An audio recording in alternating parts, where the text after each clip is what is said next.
What's going on, Safemoon Army, Safemoon family? Thanks again for joining me for yet another video. If you are new here or have not subscribed, subscribe, smash that like button, share with all your friends. Just so you know, I am not a financial advisor. Anything you hear or see in this video is not financial advice. Before we get started, I want to give a huge shout out to all my channel members. Thank you so much for joining my channel. If you are interested in joining my channel, just click that join button right below the video, and I thank you so much for supporting my channel. On today's show, we are going to be going over the point of sale system and how big this is for Safemoon. So strap in because here we go. All right, we're starting off right here. It's called Where Can You Spend Your Cryptocurrency? And if you read down here, it says, where can you spend your cryptocurrency? Investing and earning a profit in cryptocurrency is one thing, but once you've reached a goal or two, where can you actually spend your hard-earned digital currency? Now, this is a problem that's been said from time on time again in the cryptocurrency market, and that's why a lot of people just trade it. They don't actually spend cryptocurrency anywhere.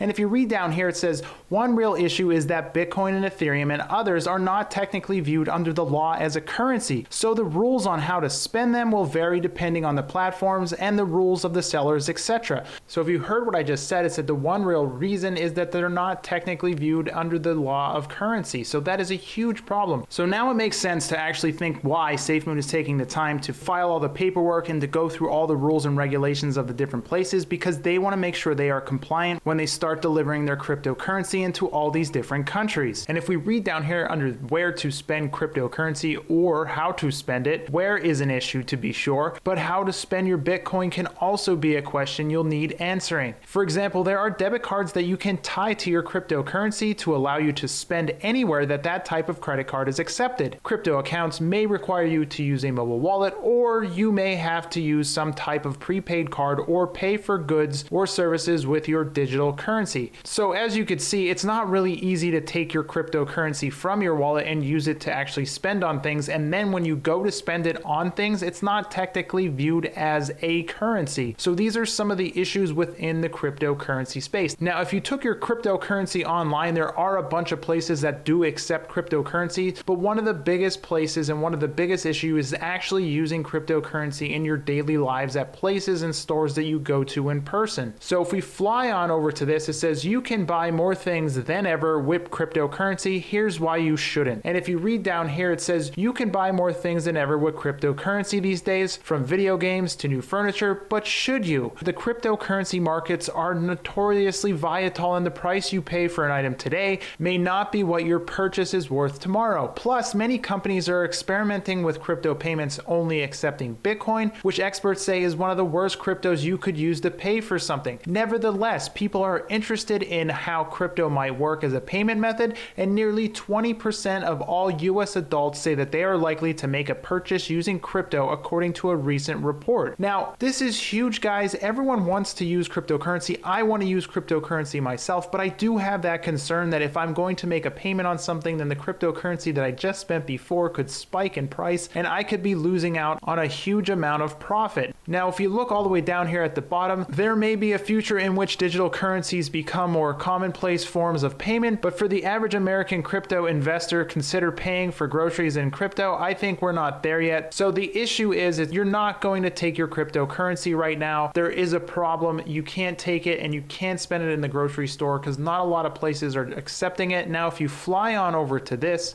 is called What You Need to Know Before You Start Accepting Bitcoin Payments. And if you read down here, it says digital currency may not be quite mainstream yet, but a growing number of companies are now accepting Bitcoin as payment. The question is, should your small business do so? And the answer depends on the business goals and exactly what you plan on doing with your digital gains. And now let's read down here. Bitcoin is still by far the most common cryptocurrency accepted by businesses as payment, though Ether, the second largest cryptocurrency, is gaining ground. For companies with customers around the world, adopting Bitcoin has become a way to avoid bank transaction fees and long processing times, as well as the added task of converting to a different currency. If you read down here, it says another major issue around accepting Bitcoin is the tax implications. Back in 2014, the IRS made a key decision on virtual currency to essentially treat Bitcoin as property for tax purposes. Businesses that choose to accept Bitcoin or any other cryptocurrency must report it as gross income based on its fair market value when it was received, not when they have it right now. So if they received it and it was was worth $50,000 and it drops to $20,000, that's the whole issue right now in the cryptocurrency gain. And in other words, each time you sell, buy, or use Bitcoin, you're subjected to capital gains tax. So this is really some things that are really scaring people from spending or accepting cryptocurrency as a payment. Only if there was a solution, only if someone saw all these problems and decided to make a way to solve it. Now let's fly on over to this. This is what John Caroni posted on LinkedIn yesterday. It says, "For me, crypto isn't about trading. I always try to spend crypto versus trade it. Our point of sale system solves this. Yes, half the reason we built it was because of our merchants or folks not wanting to take crypto when I asked, due to crypto being too difficult or they didn't know how. This system eliminates that. Looking forward to its release and all great partnerships already standing by for integration." Guys, can you see what John Caroni just said? He said their point of sale system solves this. Yes, half the reason they built the whole system was because of merchants, and it was too difficult and they didn't know how to actually accept it. So John Caroni saw that and he said, let's fix that issue and let's build a point of sale system. This is huge. Now let's fly on over to this. This is an article from GMI POS terminals market size by product. And if you read under here, it says POS terminal market size exceeds $65 billion in